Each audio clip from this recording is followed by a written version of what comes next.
معزز ناظرین، Lahore T V Lahore studio سے میں ہوں آپ کا میزبان شاہد جنجوعہ۔ آج میں ایسی دو ہستیوں کے ساتھ بیٹھا ہوں کہ جن کے ساتھ بیٹھ کے میں یہ بالکل محسوس نہیں کر رہا کہ میں ان کا انٹرویو کرنے کے لیے آیا ہوں۔ مجھے یہ پوری طریقے سے یہ یقین ہے کہ میں ان سے سیکھنے کے لیے آیا ہوں اور بہت کچھ سیکھنے کے لیے آیا ہوں، اور ایسی غلط فہمیاں جو امت مسلمہ کے درمیان، اہل پاکستان کے درمیان اور پچھلی 3 جنریشن کے درمیان ڈالی گئیں، یا جن کے بارے میں لوگ یہ سوچتے ہیں کہ انہیں ایک خواب دکھایا گیا اور پھر وہ خواب ایک خیال ثابت ہوا۔ اس طرح کی بہت ساری باتیں آج ہوں گی، اور اس ساری گفتگو کا مقصد صرف یہ ہے کہ ہم فیکٹس اینڈ فگر عوام الناس کے سامنے، دنیا بھر کے سامنے رکھ سکیں۔ میں اپنے مہمانان گرامی قدر ان کا تعارف کرواؤں گا، اور میری دائیں جانب جو شخصیت اس وقت تشریف فرما ہے ان کے بارے میں ایک حوالہ جو ہے وہی کافی ہے کہ وہ فضائل قدیر تفسیر کبیر کے مصنف ہیں، اور 32 جلدوں میں یہ کتاب آپ کے سامنے آ رہی ہے۔ بہت ساری جلد جو ہیں وہ اس وقت شائع ہو چکی ہیں۔ میری مراد مفتی محقق اثر مفتی محمد خان قادری صاحب ہیں، جو ایک وقت میں عالم اسلام کے لیے کام کرنے کا ایک خواب سنانے والی عالمی تحریک منہاج القرآن کے سب سے پہلے فاؤنڈنگ ناظم اعلیٰ بھی ہیں، اور جامعہ اسلامیہ منہاج القرآن یعنی منہاج القرآن یونیورسٹی کے سربراہ بھی رہے۔ ان کے اگر میں یہ کہوں کہ ہزاروں شاگرد اس وقت دنیا بھر میں تبلیغ اسلام کے لیے اپنی خدمات سر انجام دے رہے ہیں، اور پوری دنیا میں ان کا ایک اپنا حلقہ اثر ہے، تو یہ بات بھی بہت کم اور یہ بات بھی بہت تھوڑی ہے۔ اس سے بہت کچھ ان کا تعارف موجود ہے، لیکن یہ دوران گفتگو جو ہے وہ آپ کے سامنے انکشافات ہوتے جائیں گے، اور پھر ان کا کھل کے تعارف جو ہے وہ بھی آپ تک پہنچتا رہے گا۔ ان کے بعد ان کے پہلو میں دائیں جانب جن سے میری ملاقات غالباً 23 سال کے بعد ہو رہی ہے، وہ منہاج القرآن کے تیسرے ناظم اعلیٰ، ایک عظیم اسکالر مجاہد ہیں، جن سے 23-24 سال پہلے کا گزرا ہوا زمانہ اور اس وقت کی ہونے والی میری ملاقاتوں کے وہ سارے سین مجھے یاد ہیں۔ فقیر اور درویش صفت لوگ تھے، بہت بڑا نام ہے، اور ان کا جو ہے وہ تعارف میں اگر کرواؤں تو خلیل الرحمان قادری صاحب، محترم علامہ خلیل الرحمان قادری صاحب، آپ دونوں کو ویلکم۔ آپ لاہور اسٹوڈیو کے لیے آپ نے وقت دیا، آپ کی بڑی مہربانی۔ آپ بہت مصروف ہیں، آپ کی خدمات بہت زیادہ ہیں۔ میں آپ سے یہ جاننا چاہوں گا کہ 1400 سال کے بعد ایسا ہوا ہے کہ اسلام کے اندر بہت سارے ادوار آئے، اتار چڑھاؤ آئے، اور پھر جس خطے کے اندر ہم رہتے ہیں، یہ برصغیر پاک و ہند، پاکستان یا انڈیا، یہاں کتنے انقلاب آئے یا کتنی انقلابی تحریکیں کامیابی سے ہمکنار ہوئیں، اور ایسی انقلابی تحریکیں کس کس شخصیت نے لیڈ کیں۔ ایک وقت میں آپ نے بھی انقلاب کے لیے بہت قیمتی وقت دیا، آپ کی قربانیوں کی ایک لمبی داستان ہے، دنیا اس سے واقف ہے۔ تو اگر میں آپ سے ابتدا کروں تو تھوڑا سا میں ابتدائیہ جاننا چاہوں گا کہ پچھلے 24 سال پہلے کے تجربات اور پھر تاریخ اسلام، ان دونوں کو ملا کے آپ کس طریقے سے دیکھتے ہیں؟ بسم اللہ الرحمن الرحیم. سب سے پہلے تو لاہور ٹی وی کا شکریہ، اور بطور خاص آپ کا شکریہ کہ آپ کی جو زیارت ہے یہ ہمیں تقریباً 25 سال سے زائد عرصے کے بعد ہو رہی ہے، کیونکہ 1991 میں ہم نے ادارہ منہاج القرآن کو خیر آباد کہہ دیا تھا. تو بات یہ ہے کہ 1983 سے، بلکہ اس سے بھی پہلے 1982 سے یہ سفر شروع ہوا تھا ہمارا. میرا رفاقت نمبر 48 تھا، یعنی پہلے جو 48 بندے ادارے کے ممبر بنے ان میں شامل تھا. اور محترم مفتی صاحب یہ تو ماشاءاللہ بانیوں میں سے تھے، انہوں نے تو ادارہ جو ہے وہ بنایا، بلکہ ادارے کا نام بھی ان کا تجویز کردہ ہے، منہاج القرآن کا جو نام ہے. اس کے بعد جب ہم نے 91 کے بعد چھوڑ دیا ادارے کو، تو اس کے بعد سے اب تک پیچھے مڑ کے نہیں دیکھا، اور تحریک کی جو سرگرمیاں یا تحریک کے جو معاملات اخبارات کے ذریعے یا احباب کے ذریعے پہنچے ہیں وہی ہمارے تک ہیں، لیکن جو پہلے معاملات ہیں ان کے تو ہم عینی شاہد ہیں. یعنی جو 91 تک کے معاملات ہیں ان کو تو ہم نے اپنی آنکھوں سے دیکھا ہے، اور اپنے اوپر ایک حال کے طور پہ تاریخ کیا اس کو. تو بہرحال وہ ایک تلخ یادیں ہیں اور تلخ حقائق ہیں. قرآنی فلسفہ انقلاب، باطل، طاغوتی، استحصالی طاقتیں، اسلام دشمن قوتیں، 1991 میں ہر تقریر کا عنوان یہی ہوتا تھا. لیکن آج 2006 کے بعد یہ الفاظ سننے سے میرے کان قاصر ہو گئے ہیں، اور میں نے یہ الفاظ کبھی نہیں سنے. تو وہ جو عالمی باطل، طاغوتی اور استحصالی طاقتیں جن کے خلاف آپ نے یہ منہاج القرآن کا قیام، آپ کی موجودگی میں یہ عمل میں آیا اور آپ اس کا حصہ بنے، وہ باطل، طاغوتی اور استحصالی طاقتیں کیا اس وقت دنیا سے ختم ہو گئی ہیں؟ نہیں، ان سے مسالت ہو گئی ہے اور مفاہمت ہو گئی ہے. پہلے اگر آپ کو یاد ہوگا تو اس کا جو مشن تھا نا وہ یہی تھا کہ عالمی استعمار کے خلاف غیر مصالحانہ جد و جہد کی جائے گی. تو اب صاف ظاہر ہے کہ جب مصالحت ہو گئی تو مشن تو آپ کا وہیں ختم ہو گیا. اور کہاں گئی عالمگیریت، اور کہاں گئے ہمہ پہلو انقلاب کے دعوے، اور کہاں گئی وہ ساری باتیں. آپ کس کس بات کو پوچھیں گے اور میں کس کس بات کا جواب دوں گا؟ کوئی چیز اپنی اصلی شکل میں آپ کو نظر آتی ہے، ہمیں تو نظر نہیں آتی. اگر میں جس جگہ پہ ہم چھوڑ کے آئے تھے وہاں بھی نظر نہیں آتی، اس سے بہت پیچھے چلی گئی ہیں چیزیں. محترم مفتی صاحب، یہ اس تحریک کا نام منہاج القرآن یہ کس کے خیال میں آیا کہ اس کا نام یہ ہونا چاہیے؟ اور پھر یہ تحریک جنگ سے لاہور کیسے پہنچی؟ بسم اللہ الرحمن الرحیم. نحمدہ و نصلی و نسلم علی رسول الکریم. ایک تو میں بھی علامہ خلیل الرحمن قادری صاحب کی طرح آپ کا شکر گزار ہوں کہ آپ نے اس موقع پر ہمیں یاد کیا اور ہم آپ سے محو گفتگو ہیں، اور آپ نے پرانے درد آج ہمارے سامنے چھیڑ دیے جن پہ ہم کافی کم گفتگو کرتے ہیں. ہمارے ذہن میں یہ تھا کہ تنقید سے نکلتا کچھ نہیں، کچھ محاسبہ کرتے ہیں، شاید اس سے کوئی قوم کو فائدہ ہو. بس یہ فضل قدیر جو ترجمہ ہے تفسیر کبیر کا، اگر میں تنقیدوں میں اتر جاتا تو یہ 32 جلدوں کا امت کو ترجمہ نصیب نہ ہوتا. بے شک. اور یہ آپ کو شاید علم نہیں ہے، یہ پاکستان نہیں، یہ دنیا کے اہل علم اس پر ہاتھ نہیں ڈالتے، کیونکہ کسی کو سمجھ آئے تو یہ ہاتھ ڈالے نا. تو چونکہ میں پرانا فلسفہ سارا پڑھا ہوا تھا تو اللہ کا شکر ہے اس نے ہمت دی تو ہم اس پہ لگ گئے.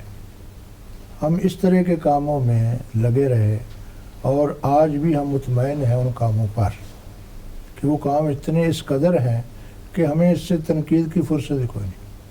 باقی رہا یہ کہ یہ کس طرح آیا یا کیا مسئلہ بنا، نام سے ذرا شادمان میں ایک مسجد ہے آج بھی، وہاں میں اب بھی جمعہ پڑھاتا ہوں، اس کا نام ہے جامعہ رحمانیہ شادمان۔ جب یہ مسجد نہیں بنی تھی، جیل یہاں ہوتی تھی، کیمپ جیل، تو وہ کچھ حصہ اس کا انہوں نے، اب بھی ہے وہاں، اٹھا لیا اور وہاں تقسیم ہوئی، شادمان کالونی بنانے کا منصوبہ بنا۔ یہ کچی مسجد تھی، تو اس وقت کچھ اہل علم نے سوچا کہ یار اس طرف بھی نہ کوئی ہمیں دھیان دینا چاہیے اور کالونی بن جائے گی۔ تو اس وقت مفتی عبدالقیوم مرحوم جامعہ نظامیہ کے جو سربراہ تھے، وہ مفتی محمد حسین نعیمی صاحب جامعہ نعیمیہ والے، میاں جمیل احمد صاحب شرک پوری، حکیم محمد موسیٰ، اب تو سارے یہ فوت ہو گئے ہیں مرحوم، ان لوگوں نے مجھے کہا کہ یار اس طرف کچھ ضرورت ہے ایسے آدمی کی جو جدید ذہن کا ہو اور اچھی گفتگو کر لیتا ہو، اس کو ہم وہاں درس شروع کرائیں۔ تو ہم نے پھر تلاش شروع کی، انہی بزرگوں نے مجھے بتایا کہ جنگ سے ایک ساتھی ہیں، یہاں لاہور میں آئے ہیں، لیکچرار ہیں لا کالج میں، اور ان کا نام پروفیسر طاہر القادری ہے، تو آپ مہربانی کریں ان کا درس شروع کرا لیں۔ اور ان میں یہ جو میں نے نام لیے، میرا اساتذہ بھی شامل ہے۔ تو پھر میں نے ان کی بات مانی، اور مجھے آج تک یاد ہے کہ میں نے ان کو دیکھا بھی نہیں تھا، میں ان سے ملاقات بھی میری کوئی نہیں تھی، ان اساتذہ نے دیکھا تھا، حتیٰ کہ جس دن پہلے درس پہ ہم گئے ہیں لینے کے لیے، اس دن میری ان کی ملاقات ہوئی ہے، تو میں شادمان ان کو لے آیا۔ اور یہ کس سن کی بات ہے؟ یہ میرا خیال ہے کو 80-81 کی بات ہوگی۔ تو جب وہاں گئے نا جی، تو حتیٰ کہ وہ مفتی صاحب راستے میں سمجھاتے بھی آئے، بزرگ تھے کہ ایسے کرنا ہے، یہ کرنا ہے، وہ کرنا ہے۔ اس وقت مسجد میں درس قرآن نہیں دینے دیتے تھے، تو ڈاکٹر محمد علی ہمارے جو پہلے صدر ہیں نا، ان کے گھر میں ہم نے درس قرآن شروع کیا۔ منہاج القرآن کے جو پہلے صدر، ہاں نہیں وہ شروع کیا، درس قرآن پہلے شروع ہوا، اور جب آہستہ آہستہ ملتے گئے، پھر ہم نے سوچا کہ یار کیوں نہ کوئی اچھی بنیاد بنا لیں، کوئی جماعت بنا لیں، کوئی تحریکی کام کریں مل جل کر، اکٹھے جو ہو گئے ہیں۔ تو اس وقت پھر میں نے مختلف نام تجویز کیے، ان میں سے ایک نام تھا منہاج القرآن کا، سب کو اس نے پسند کیا، اور یہ نام ہم نے بطور تحریر اس کا نام رکھا۔ اور اس کے بعد پھر اتفاق مسجد میں گئے، اس کے بعد پھر جامعہ اسلامیہ فلاں بنا، یہ سارے بعد کے معاملات۔ تو محاذ حریت اس سے پہلے تھی؟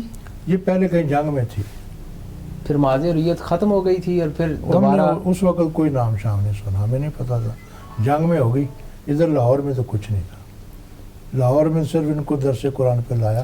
تو کتنے ساتھی تھے جو اس منہاج القرآن کے قیام کے وقت اکٹھے ہوئے، ان میں سے یہ نام آپ نے تجویز کیا اور وہ نام میرا فائنل خیال ہے ہو گیا؟ وہ نام جو پہلی انتظامیہ اس کی بنی تھی نا جی، وہ چھپے ہوئے نام ہیں، مثلا صدر مجھے یاد آتا ہے کہ ڈاکٹر محمد علی صاحب تھے، جن کے بلکہ وہ اس وقت درس قرآن جب ہوتا تھا نا، کوئی 15 روزہ غالباً تھا، تو اس کے بعد وہ چھپوا بھی دیتے تھے، اگلے درس پر ہم تقسیم بھی اسے کرواتے تھے، یعنی کیسٹ سے نقل کر کے پھر اسے تیار ہم کر لیا کرتے۔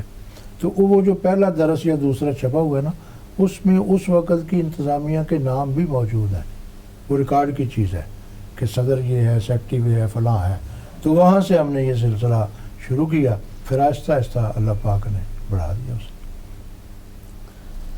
محترم خلیل الرحمان صاحب، منہاج القرآن کا قیام عمل میں آ گیا، تو اس کے جو بنیادی اغراض و مقاصد تھے، اس کے اندر کیا چیزیں شامل تھیں کہ یہ ایک جو ہے اس کا سربراہ تاحیات صدر ہوگا، اور اس کے بعد ناظم اعلیٰ ہوں گے، اور ایک ناظم مالیات ہوگا، یا یہ ترتیب جو ہے یہ کیسے، کیا فارمولہ طے پایا تھا؟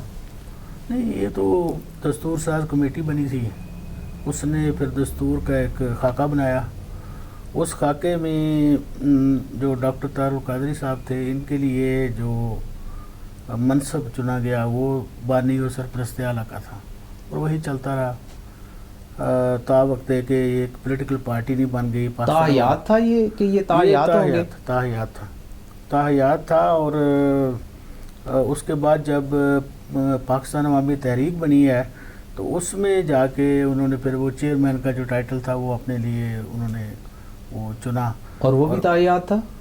وہ بھی تاحیات تھا۔ اس کے اوپر بعض وکلاء جو اس وقت ساتھ شامل ہوئے تھے انہوں نے اعتراض بھی کیا تھا کہ پولیٹیکل پارٹی کے لیے ذرا غیر جمہوری لگتا ہے، ان ڈیموکریٹک لگتا ہے کہ بھی آپ اس کے جو باقی عہدیدار ہیں ان کا تو چناؤ جو ہے وہ ایک لگے بدے ضابطے کے مطابق موروثیت کے کرنا خلاف چاہتے ہیں۔ جنگ اور تاحیات چیئرمین، تاحیات سرپرست اعلیٰ، تو وہ تو کوئی حرج نہیں نا۔ موروثیت تو مطلب یہ ہے کہ بچوں کو آگے نہ منتقل کی جائے، تو ان تاحیات تو ان کے لیے ان کی حیات تک تھی نا، لیکن اب آپ یہ کہہ سکتے ہیں کہ وہ تاحیات بڑھتے بڑھتے آگے بچوں کے لیے بھی تاحیات بڑھ گئی، ایسے کہہ رہے ہیں نا۔ مطلب موروثیت کو اگر ختم کرنا چاہتے تھے تو اس کا تقاضا یہ تھا کہ ٹھیک ہے جب تک ان کی زندگی ہے وہ ادارے کے سربراہ رہتے، اور اگر عوامی تحریک بنائی تھی اس کے بھی چیئرمین رہتے، لیکن آگے جب اس کا اسٹیج آتی تو وہ جو اہل ساتھی تھے ان کو منتقل کرتے، اس سے موروثیت ختم ہو سکتی تھی۔ حضرت آپ سے یہ ایک سوال ہے میرا کہ میں یہ جاننا چاہوں گا، اور پوری دنیا میں لوگ یہ جاننا چاہتے ہیں کہ 89 موچی دروازہ کے اندر جو تقریر ہوئی تھی اس کے اندر یہ کہا گیا کہ ہم پاکستان کو ایک ایسی قیادت فراہم کریں گے کہ جو پاکستان کو مسائل کی دلدل سے نکال کے باطل، طاغوتی اور استحصالی طاقتوں کے مقابلے میں لا کھڑا کرے گی، اور پھر پاکستان میں بالآخر مصطفی انقلاب کا سویرا طلوع ہوگا۔ تو وہ جو قیادت پیدا کرنے کی اور قیادت دینے کا اعلان ہوا تھا، وہ قیادت اس تحریک نے دی کیوں نہیں؟ کیا اس کی ذمہ داری جو ہے وہ اس وقت کی کیبنٹ کے اوپر عائد ہوتی ہے، یا کون اس کی ذمہ دار کون ہے؟ قیادت پیدا کیوں نہیں ہو سکی؟ ایک تو جو آپ نے پہلے سوال کیا نا کہ جب منہاج القرآن بنا تو اس کے مقاصد کیا تھے، وہ تحریری ریکارڈ ہے، وہ زبانی نہیں ہے، تحریر ہے، اور اس میں 2-3 چیزیں تو مجھے آز بر ہیں۔ مثلا یہ ہم نے طے کیا تھا کہ ہم لوگ جتنے بھی منہاج کے لوگ ہوں گے ہم سیاسی کام نہیں کریں گے، ہم تیار کریں گے افراد اور وہ سیاسی کام کریں گے، اس پر ہمارا حلف تھا۔ مثلا دوسرا حلف یہ تھا کہ اگر اللہ تعالیٰ نے ہمیں مؤثر بنایا تو اتحاد امت کی کوشش کریں گے، اور اس میں ہم کوشش کریں گے کہ ہم میں آگے کوئی نہ آئے، ہم پیچھے بیٹھیں گے، دوسرے کو آگے لائیں گے۔ یہ تمام مقاصد بدل گئے۔ ابھی مثلا آپ نے 99 کا حوالہ دیا کہ موچی گیٹ، اس وقت تک تو وہ سارے، اس وقت بھی میرا خیال ہے جو خطاب ہے اگر آپ سنیں تو اس طرح کے لفظ ہیں کہ میں سیاست میں نہیں جاؤں گا، اگر سیاست میں جاؤں گا تو میں شفاعت نبوی سے محروم ہو جاؤں گا۔ وہ تو قسم کھائی تھی انہوں نے قرآن پاک ہاتھ میں لے کے کہ میں کبھی بھی۔ یہ کیا ہے؟ اور اس میں بعد میں پوچھتے بھی رہے ہیں مجھ سے کہ اس کا کوئی کفارہ کیا ہے؟ میں نے کہا اس کا کفارہ کیا ہو سکتا ہے؟ شفاعت نبی سے معروم ہونے کا کفارہ ہے کوئی؟ اچھا، اس میں ایک اور عرض کر دوں میں آپ کو، یہ جو آپ نے مثلا عرض کیا فرمایا کہ عوامی تحریک بن گئی اور اس میں انہوں نے موچی گیٹ میں اور فلاں جگہ جلسے اور فلاں جگہ شروع کیا، میں اس وقت کا بھی ایک چشمدید گواہ ہوں کہ جب اب مجھے پتہ نہیں کہ 88 میں الیکشن ہوئے ہیں، یاد نہیں مجھے، یا 99 ہوئے، جب الیکشن ہوئے تو انہوں نے اعلان کیا عوامی تحریک کے حصہ لینے کا، اور یہ ان کو فلاں کو کہتے رہے، پھر جلسوں میں اعلان کیے کہ ہمارا اقتدار آ جائے گا صبح سے، ہم شام تک یہ کر دیں گے، شام کو آئے گا صبح یہ کر دیں گے۔ تو میرے ساتھی یہ گواہ ہیں، میں نے ان سے کہا کہ آپ کچھ نہ کچھ نظام کی بات کریں، جو مقاصد لے کے چلے ہیں۔ آپ دیکھو نا آج کل مثلا ایک کہہ دے آدمی کہ میں اس ملک سے سود کو ختم کر دوں گا، چلو باقی کام ہوا یا نہ ہوا۔ انہوں نے مجھ سے وعدہ کرتے رہے کہ قرآنی فلسفہ، یہ فلسفہ، فلاں فلسفہ۔ ایک دن بیٹھے تھے، پھر میں نے بات چھیڑی، میں نے کہا کہ آپ کوئی نظام دیتے، کوئی بات کرتے ہیں تو ان کا جملہ سن لو، اس کے بعد میرا خیال ہے کوئی مسئلہ رہ نہیں جاتا۔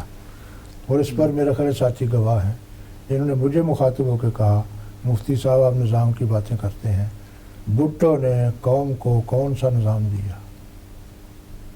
تو میں نے عرض کیا کہ چلو آپ کا اندر تو باہر آ گیا نا، اس کے بعد سمجھ لیں آپ کہ کیا مقاصد ہیں کیا نہیں ہے. تو جن کے ذہن میں کوئی نظام ہی نہیں ہے، اور میں بالکل اس وقت بھی ہم نے مزن چھوڑا ہے تو یہ واضح ہو کے چھوڑا ہے کہ اس کے ہاتھوں مصطفی انقلاب تو دور کی بات ہے، ادارے میں انقلاب نہیں آ سکتا. علامہ خلیل الرحمان قادری صاحب، منہاج القرآن کے پاس بڑا بجٹ ہوتا ہے اور کروڑوں کی گاڑیاں ہیں، ایک کروڑوں کا بجٹ ہے جو میڈیا کے اوپر خرچ ہوتا ہے. یہ آپ کا جو تجربہ ہے آپ کے دور کے اندر، یہ بتائیں کہ منہاج القرآن کے مالی معاملات کو کون ڈیل کرتا ہے؟ کون سا وہ شخص تھا جو اس وقت منہاج القرآن کا انچارج تھا، اور پھر جب آپ نے چھوڑا تو اس وقت کون تھا؟ یعنی 81 یا اس سے لے کر اس کے بعد تک یہ کون تھا بندہ جو مالی معاملات کو ڈیل کرتا ہے؟ کیا یہ کیبنٹ ڈیل کرتی تھی یا کوئی اور شخص ہے؟ دیکھیں، وہ ایک میاں مظفر صاحب ہوتے تھے، وہ ناظم مالیات تھے ادارے کے. یہ جب بھی ادارہ جب سے قائم ہوا میرے خیال میں وہ بھی ابتدائی ساتھیوں میں سے تھے، تو ان کے پاس یہ منصب جو ہے وہ ہمارے مستعفی ہونے تک انہی کے پاس تھا یہ منصب. اور اس میں جو چیکس تھے ان میں سگنیٹری پروفیسر طاہر القادری صاحب نہیں تھے، یہ انہوں نے اپنے آپ کو اس سے ابو رکھا ہوا تھا. اور دوسرا جو ہے وہ یہ تھا کہ سگنیٹریز میں پریزیڈنٹ تھا، پھر ناظم اعلیٰ تھا، وہ دونوں میں سے کوئی ایک سائن کرتے تھے. تو جو ہمارے ناظم مالیات کے ساتھ مل کے تو اس طرح سے اس کی جو رقوم وغیرہ جو ہے وہ پھر بینک سے نکلتی تھی. لیکن یہ حقیقت ہے کہ وہ آل ان آل تھے، جو بھی چیز وہ کہتے بظاہر اپروول انہی کی چلتی تھی. تو جلسہ کرنا ہے جی، اس کے اوپر 5 لاکھ روپیہ خرچہ، بس ٹھیک ہے خرچہ کرنا ہے، 5 لاکھ روپیہ سمجھیں کہ اپرووڈ ہے، ٹھیک ہے. ہمارا کام صرف یہ تھا کہ ہم چلو اس کو امپلیمنٹ کر دیتے تھے، سائن وغیرہ کر کے مالی معاملت کرتے تھے. اور دوسرا جو تھا ان کے جو ایک میرے خیال ہم ظرف تھے، جاوید صاحب، ان کا شاید جاوید اقبال اس طرح نام، جاوید قادری صاحب، جی ہاں. تو وہ اس وقت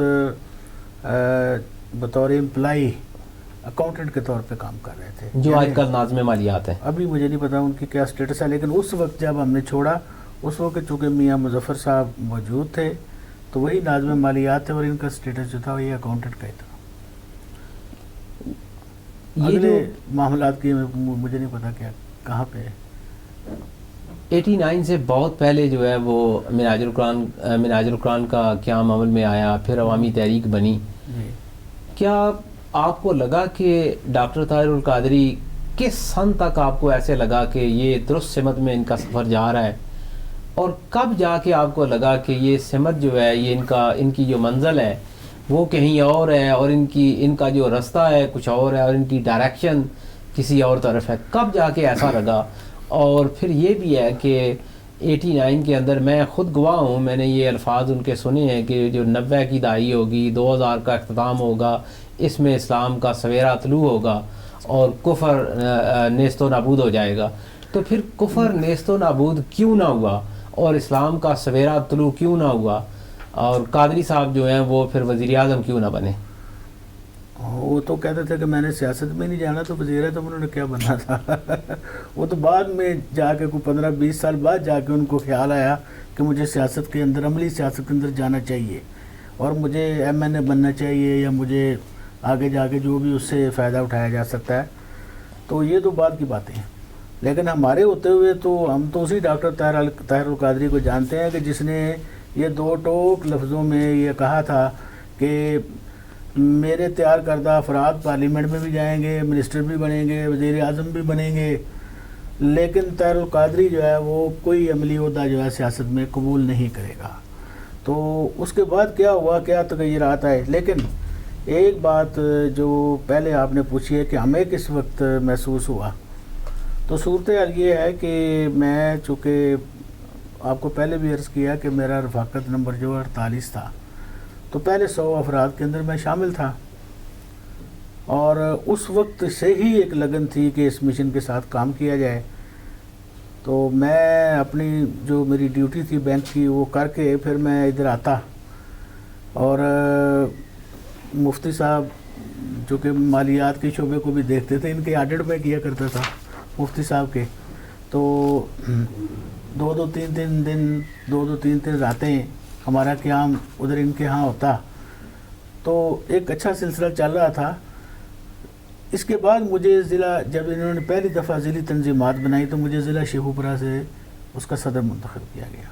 ابھی میرا وہ ٹینیور مکمل نہیں ہوا تھا کہ کچھ لوگ جو ساتھی تھے ہمارے بڑے سینئر اور بڑے متحرک، جن میں ڈاکٹر سید شجاع الحسن جو اس وقت کے ناظم اعلیٰ تھے، اور راؤ اقتدار ارتضیٰ حسین اشرفی صاحب، یہ صوبائی ناظم تھے، ان کے ساتھ یاسین چشتی ہوا کرتے تھے، ایک غلام یاسین منہاس ہوا کرتے تھے، یہ صوبے میں اور مرکز میں، یعنی یہ 4 دوست ہمارے بڑے متحرک ہوتے تھے۔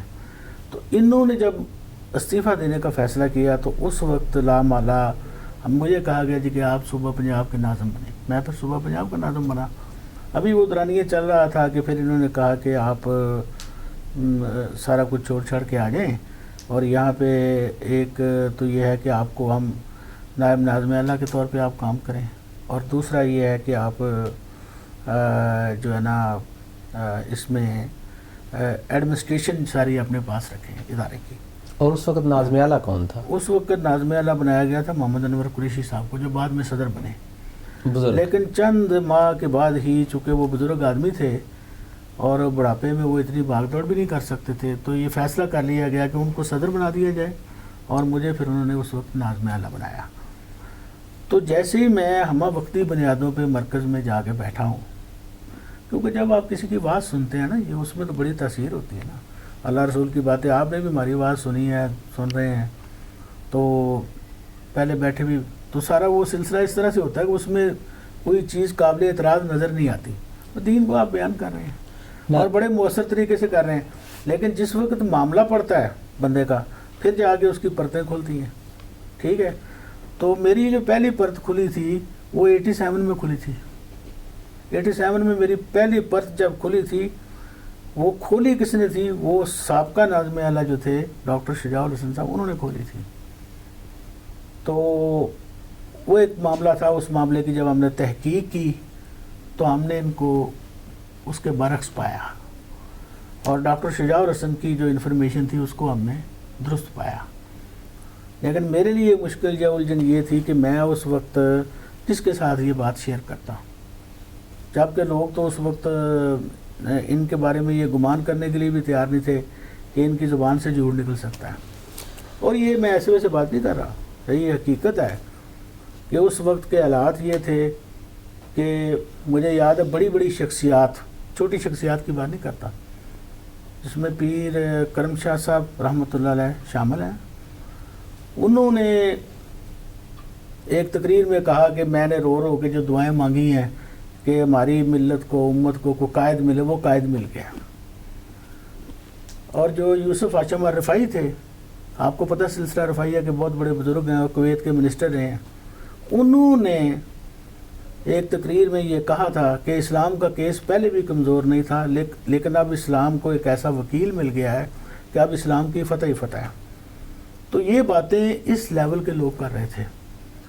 اس وقت یہ صورتحال تھی کہ جو سینٹ کا چیئرمین بعد میں بنا، غلام اسحاق خان صدر بھی بنا، وہ ہاتھ چوم کے ملتا تھا ان کو۔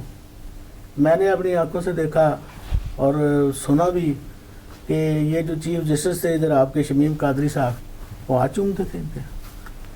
تو مطلب یہ ہے کہ یہ ایک تاثر تھا، اور اس تاثر میں کوئی بندہ گمان نہیں کر سکتا کہ جب اس کے اوپر یہ عقدہ کھلے کہ یہ شخص جو ہے یہ جھوٹ بول رہا ہے اور لالچ بھی کر رہا ہے اور طمع بھی کر رہا ہے اور بددیانتی بھی کر رہا ہے، اس وقت آپ بتائیں کہ بندے کا کیا حال ہوگا۔ تو یہ جب مجھ سے پہلی بار کھلا تو پھر ایک ہی ہستی مجھے نظر آئی، یہ مفتی صاحب کی، کہ جن کو میں نے سوچا کہ میں ان سے بات کروں گا، کم سے کم مجھے میرا گلا نہیں دبائیں گے، سن لیں گے نا، باقی تو مجھے یہ تھا کہ میں بات کروں گا میرا گلا دبا دیا جائے گا۔ محترم ناظرین، یہ بڑی دلچسپ گفتگو جو ہے وہ جاری رہے گی۔ ہم ایک وقفے کی جانب بڑھتے ہیں، اور وقفے کے بعد جو ہے وہ ہم سوال کریں گے کہ اگر تحریک منہاج القرآن کا دیگر اسلامی تحریکوں کے ساتھ جائزہ لیا جائے تو انقلاب کے لیے کام کرنے والوں میں مولانا مودودی رحمۃ اللہ علیہ، جماعت اسلامی، حسن البنا اور دیگر کئی ایسے نام موجود ہیں، تو ان سے تقابلی جائزہ کرتے ہوئے منہاج القرآن نے کیا خدمات سر انجام دیں، ان سے کیا توقعات وابستہ تھیں، اور آج منہاج القرآن کہاں پہ کھڑی ہے، حضرت اس کا جواب جو ہے وہ ایک وقفے کے بعد ہم آپ سے یہ جاننا چاہیں گے۔